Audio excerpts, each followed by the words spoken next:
Good morning students. जैसा कि आप सभी जानते हैं कि अभी हमारी क्लास ऑनलाइन ही चल रही हैं, तो मैं आपको फोर्थ चैप्टर का जो आगे का पार्ट रह गया है उसको पढ़ाने का प्रयास कर रहा हूँ। और फोर्थ चैप्टर का नाम हमारा संधारित्र तथा परावैद्युत है। आपकी अभी त्रैमासिक परीक्षा होगी, उसके लिए लगभग में हम ये सिलेबस कवर करने का प्रयास करेंगे ताकि आप लोगों को पढ़ने में घर बैठे कोई समस्या ना हो। आइए हम जो आपके पॉइंट 2-3 थे वो पढ़ा चुके हैं। उसके बाद आपका इस फोर्थ चैप्टर का अगला पॉइंट इस प्रकार है, जो आपकी नई हेडिंग है संधारित्र। तो इसको समझने के लिए हम पहले थोड़ा आपसे दैनिक जीवन से संबंधित एक एग्जाम्पल लेते हैं। सपोज हमारे पास ये 100 लीटर की एक टंकी है, ठीक, और एक हमारे पास है 200 लीटर की टंकी।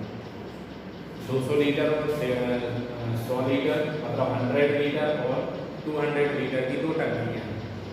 अगर आप इसमें पानी भरना चाहें तो इस टंकी में आपका 100 लीटर की पानी आता है, तो टंकी भर जाती है, उसके बाद पानी आपका उससे बाहर निकलने लगता है। इसी प्रकार यदि हम दूसरी टंकी का आकलन करें जो आपकी 200 लीटर की है, अगर इसमें भी हम पानी भरने का प्रयास करते हैं तो इस टंकी में भी 200 लीटर से पानी ज़्यादा नहीं आ पाता। इसके विपरीत मतलब क्या होगा कि हम कोई वस्तु लेंगे या टंकी लें, उसको हम फिक्स भर सकते हैं, उसके अलावा उसमें और कुछ नहीं किया जा सकता है। लेकिन इसको हम विज्ञान में आपका जो संधारित्र चैप्टर संधारित्र पॉइंट है, संधारित्र जस्ट इसका उल्टा रहता है। उसको में उल्टा क्या रहता है कि आप उस चालक के आकार को ना बदलें। जैसे आपका ट्रांसफार्मर है, ट्रांसफार्मर में आप पर्याप्त मात्रा में आवेश को प्रवेश कराते हैं और विभव प्राप्त करते रहते हैं, तो हम ट्रांसफार्मर को चेंज नहीं करते। इसी बेस पर आपका ये हमें परिभाषा बताती है कि आखिरकार क्या काम करता है ट्रांजिस्टर। देखिए पहले परिभाषा फिर समझते हैं आगे। संधारित्र हेडिंग, संधारित्र एक ऐसा समायोजन है जिसमें किसी चालक के आकार में परिवर्तन किए बिना उस पर आवेश की पर्याप्त मात्रा संचित की जा सकती है। अतः माना कि किसी चालक को Q आवेश देने पर उसका विभव V हो जाता है, तो चालक की धारिता C बराबर Q/V। तो आपको ध्यान रखना है धारिता का मात्रक रहेगा आपका फैरड, और वैसे अगर इस सूत्र के हिसाब से निकालेंगे तो आपका मात्रक आ जाएगा कूलम प्रति वोल्ट। क्या आ जाएगा? कूलम प्रति वोल्ट। इस चीज को आपको ध्यान रखना है। तो इससे हमें क्या ज्ञात हो रहा है डेफिनेशन से कि कोई चालक हमने लिया और यदि हमें उसमें आवेश को बढ़ाना है तो उसके आकार में परिवर्तन नहीं करेंगे और हमें पर्याप्त मात्रा में हम उसमें आवेश प्रवाहित कराएंगे, और जितना वोल्टेज हम प्राप्त करना चाहते हैं उतना उसमें से वोल्टेज प्राप्त करेंगे। तो आपको ये डेफिनेशन क्लियर समझ में आई कि ऐसे चालक जिसका आकार बिना बदले हम उसमें पर्याप्त मात्रा में आवेश को संचित करा सकें, संचित मतलब ग्रहण करा सकें, प्रवेश करा सकें, तो उसमें आपके आकार को नहीं बदलना पड़ता है। यही हमें परिभाषा सिखाती है।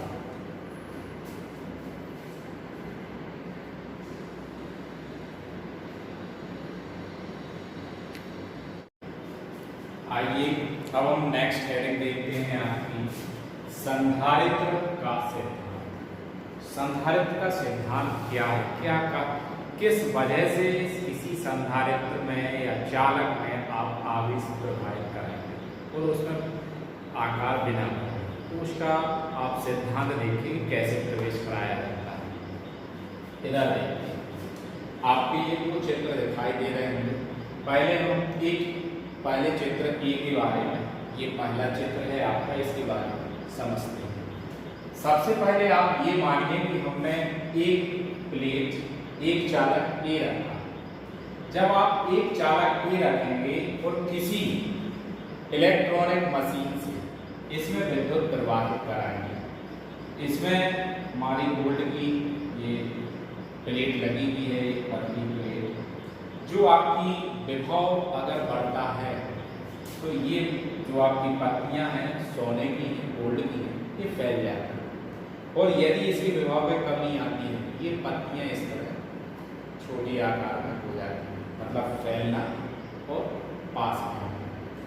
तो सर्वप्रथम जब हमने एक चालक को किसी बाह्य परिपथ से विद्युत प्लस क्यू आवेश दिया, तो इसमें जब आपने प्लस क्यू आवेश दिया तो इसके आवेश में क्या हुई?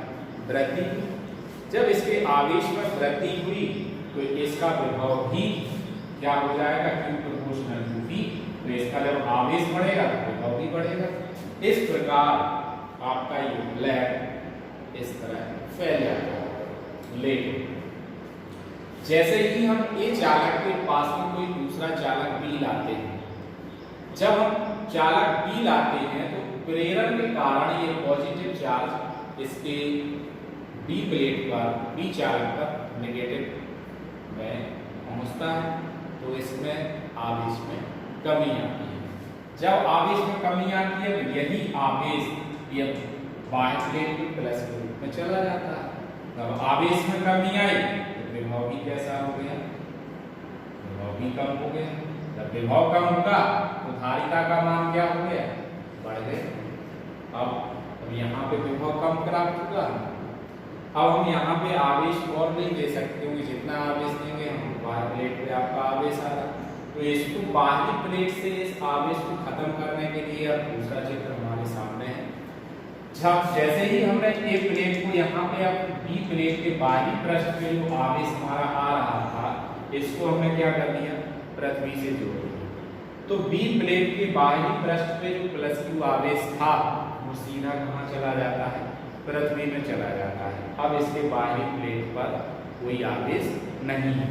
और ये आप जो देख रहे हैं ये आपके विद्युत रोधी स्टैंड है, जिससे आपको करंट नहीं लगता है।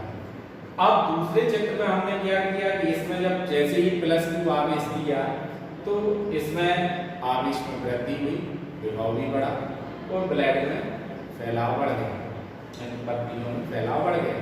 लेकिन जैसे ही दूसरी प्लेट रखी हमने, चालक बी को रखा, तो उसके फैलाव में कमी आई, क्योंकि आवेश कम हो गया। और वह आवेश कहाँ चला जाता है? बाहरी प्लेट से, बाहरी प्लेट के बाहरी हिस्से से कहाँ चला जाता है? पृथ्वी। अब हम इस चालक में जितना चाहे आवेश प्रवेश करा सकते हैं और पर्याप्त मात्रा में इस चालक के द्वारा धारिता प्राप्त कर सकते हैं। क्योंकि आपको यदि अधिक धारिता चाहिए तो आप उसमें आवेश होंगे। अब आवेश विभव, पर्याप्त मात्रा में विभव बनाने के लिए आप क्या करेंगे? उसमें आवेश का मान बढ़ाएंगे। जब आवेश का मान बढ़ाएंगे तो विभव का मान भी आपका बढ़ता रहेगा। विभव का मान बढ़ता रहेगा, लेकिन धारिता उसकी हमेशा कैसी बनी रहेगी? कम बनी रहेगी। तो इस तरह ये आपका सिद्धांत किसका सिद्धांत है? संधारित्र का सिद्धांत, जिसकी वजह से हम ट्रांसफार्मरों में पर्याप्त मात्रा में आवेश को संचित कराते रहते हैं। हम आप लोगों से आशा करते हैं कि ये पॉइंट भी आप लोगों को बहुत अच्छे तरीके से समझ में आया होगा। ठीक है ना बच्चों? अब इसी में आगे हम एक और पॉइंट लेते हैं आज की वीडियो के लिए। आपका नेक्स्ट तीसरी थर्ड हेडिंग आती है संधारित्र की धारिता। संधारित्र की धारिता मतलब आपके संधारित्र की धारिता का डेफिनेशन क्या है? तो इसको सबसे पहले हम ये देखते हैं कि लिया क्या कहते हैं। यदि किसी संधारित्र की प्लेटों पर आवेश प्लस क्यू या माइनस क्यू, चाहे प्लस क्यू हो या माइनस क्यू हो, तथा उनके बीच विभवांतर क्या दिया जाए? आपका भी दिया जाए, तो संधारित्र की धारिता C बराबर Q अपॉन V। अब C बराबर Q अपॉन V अर्थात किसी चालक की धारिता उसमें उस चालक को दिए गए आवेश, चाहे प्लस क्यू दें या माइनस क्यू दें, उस चालक को दिए गए आवेश तथा उन दोनों प्लेटों के मध्य उत्पन्न विभवांतर के अनुपात को उस संधारित्र की धारिता कहते हैं। समझ में आया कि नहीं? देखिए क्या लिखा है, किसी संधारित्र की धारिता, संधारित्र की एक प्लेट को, दो प्लेटें थी, संधारित्र की एक प्लेट को दिए गए आवेश तथा दोनों प्लेटों के बीच उत्पन्न विभवांतर के अनुपात को कहते हैं। और यदि आपको लास्ट में कहना है कि संधारित्र की धारिता कहते हैं, तो परिभाषा को कहां से आप लेंगे? यहां से। संधारित्र की एक प्लेट को, संधारित्र की एक प्लेट को दिए गए आवेश तथा दोनों प्लेटों के बीच उत्पन्न विभवांतर के अनुपात को संधारित्र की धारिता कहते हैं। तो इस तरह की आप परिभाषा लिख सकते हैं। ये आपकी कोई ज्यादा आपको किस तरह परिभाषा अच्छी लग रही है, आप उसको उस तरह लिख सकते हैं। यहां से लिखने के बाद ये लाइन आप लास्ट में जोड़ सकते हैं, और यदि ये लाइन आप सबसे आगे जोड़ते हैं तो नीचे हमें कहते हैं करना पड़ेगा। दोबारा से फिर से देखिए परिभाषा, किसी संधारित्र की धारिता C, किसी संधारित्र की धारिता C संधारित्र की प्लेट को दिए गए आवेश तथा उन प्लेटों के बीच उत्पन्न विभवांतर के अनुपात को कहते हैं। क्लियर? समझ में आ गया ना? आज के लिए इतना ही। आप लोग वीडियो देखिए और इस जो भी हमने पॉइंट आपको समझाए हैं, अगर इसमें कहीं कोई प्रॉब्लम्स है तो आप उससे व्हाट्सएप के द्वारा या वीडियो कॉलिंग के द्वारा उसको क्लियर कर सकते हैं। वैसे तो मैं इतना आपको इसमें समझा चुका हूँ कि आपको उस परिभाषा को समझने में कोई प्रॉब्लम नहीं आएगी। तो आप लोग इस डेफिनेशन को लिखिए और इस चैप्टर के नोट्स भी कंप्लीट बनाते जाइए। Thank you.